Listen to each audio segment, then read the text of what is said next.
Assalamualaikum warahmatullahi wabarakatuh. Terima kasih untuk kalian yang sudah mengklik video ini.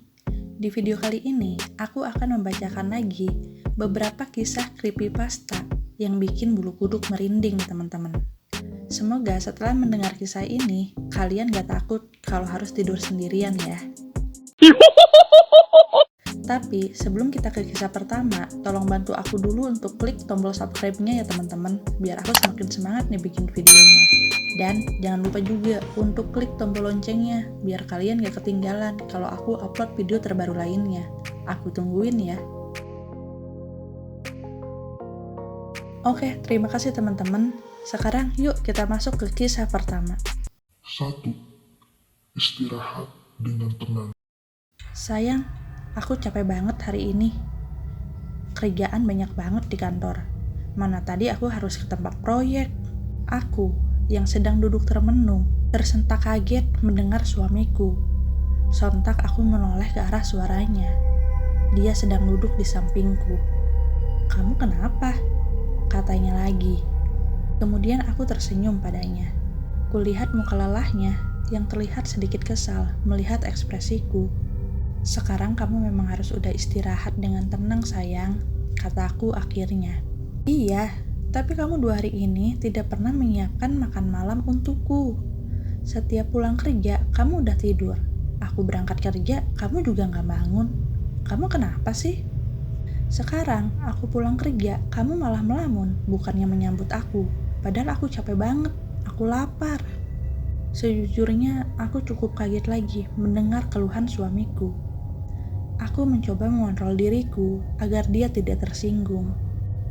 "Maaf sayang, tapi kamu istirahat aja ya. Kamu harus tenang.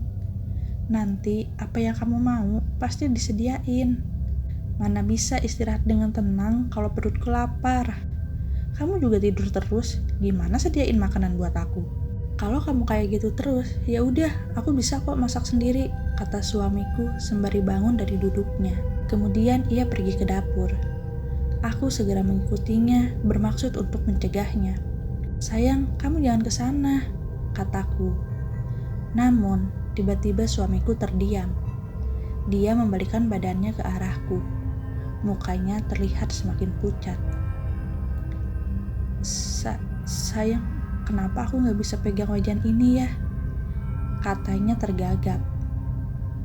Aku terpaku. Ingin sekali aku memeluknya. Air mataku pun tak bisa kutahan lagi. Suamiku berusaha memegang benda-benda di sekitarnya. Dia terlihat frustasi ketika tak ada benda yang bisa dipegangnya. Kemudian dia mendekat padaku. Dengan ragu, dia mencoba memegang wajahku. Dan seperti benda lainnya, wajahku pun tak bisa dipegang olehnya. "Sayang, kamu udah meninggal. Kamu kecelakaan 2 hari lalu. Kamu yang tenang ya." Akhirnya, aku pun memberitahu kenyataan pahit itu pada suamiku. 2. Kakek.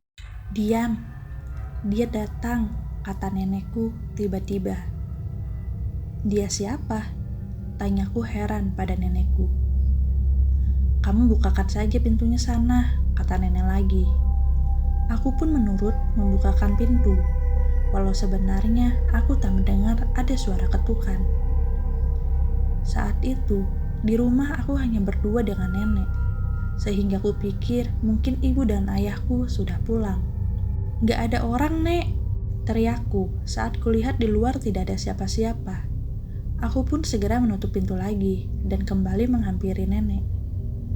"Gak ada siapa-siapa, Nek, di luar," kataku sambil duduk di samping nenek. "Ada, dia sudah ada di sini," kata nenekku. Siapa, Nek?" Aku melirik ke kiri dan ke kanan merasa waspada. "Kakekmu ada di sini. Kenapa kamu bersikap tidak sopan?" kata nenekku agak marah. Kakek kan sudah meninggal 10 tahun yang lalu, Nek," kataku yang mulai ketakutan saat itu. Kemudian, pintu tiba-tiba terbuka dan kembali tertutup dengan sendirinya.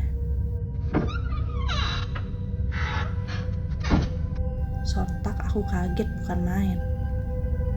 "Mengapa ucapanmu tidak sopan?" kata nenek. "Kakekmu jadi tersinggung dan dia jadi pergi lagi." Nenek terlihat marah dan pergi ke kamarnya, meninggalkanku sendirian yang sangat ketakutan. 3. Yakin gak takut? Jess, udah beres tugasnya. Kevin masuk ke kosanku secara tiba-tiba.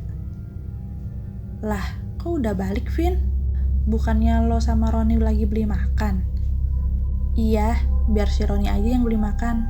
Gue bantuin lo aja lanjutin ngerjain tugas. Takutnya lo takut lagi sendirian di sini."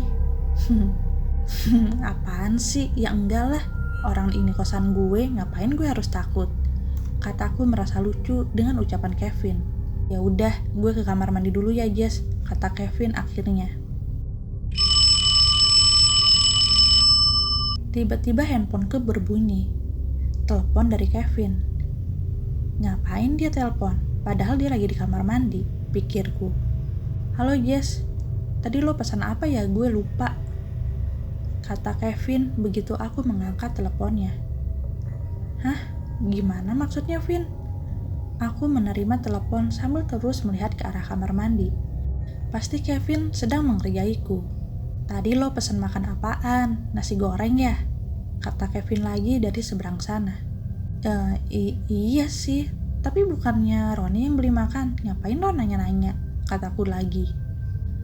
"Roni lagi balik dulu ke rumahnya. Dia ditelepon ibunya, jadi gue sendirian nih yang beli makan."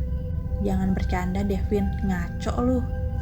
Hatiku mulai berdebar, tatapanku terus ke arah pintu kamar mandi, berharap Kevin benar-benar sedang mengerjaiku. "Apaan sih lo, Jess? Nih gue video call ya, gue lagi di tempat nasi goreng." Saat kulihat Kevin benar-benar ada di tempat nasi goreng, tiba-tiba pintu kamar mandiku terbuka. Refleks, aku menjatuhkan handphoneku dan melihat ke arah pintu kamar mandi. Muncul sosok kepala yang mengintip dari pintu kamar mandi yang terbuka, sambil tersenyum menyeringai ke arahku. Kepala itu berkata, Jess, beneran gak takut sendirian di sini? 4. Yakin mau putus? "Kau bilang ingin putus? Oke, itu tak masalah bagiku. Tapi, satu yang harus kau tahu, apabila aku tidak bisa memilikimu, maka tak seorang pun bisa memilikimu. Tak akan ada orang yang bisa mencintaimu lebih dari aku. Aku rela menyerahkan diriku pada polisi besok, agar kau tak menjadi milik siapapun. Lihat saja apa yang akan aku lakukan." 5. Aku suka semua daging. Aku sudah memperingatimu untuk tidak dekat denganku, tapi kau malah menantang dengan datang ke rumahku. Kebetulan sekali, aku sedang lapar, dan stok daging di rumah sudah tidak ada.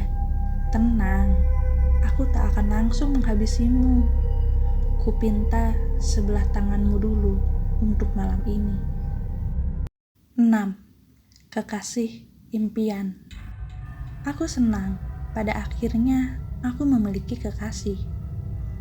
Aku tidak peduli saat semua orang menentang hubungan kita. Kau adalah cinta pertamaku, dan akan aku perjuangkan. Akan ku genggam erat terus tanganmu, walau tanganmu sudah mulai menghitam dan mengeluarkan kuku-kuku yang panjang. Nah, itu dia teman-teman cerita creepypastanya.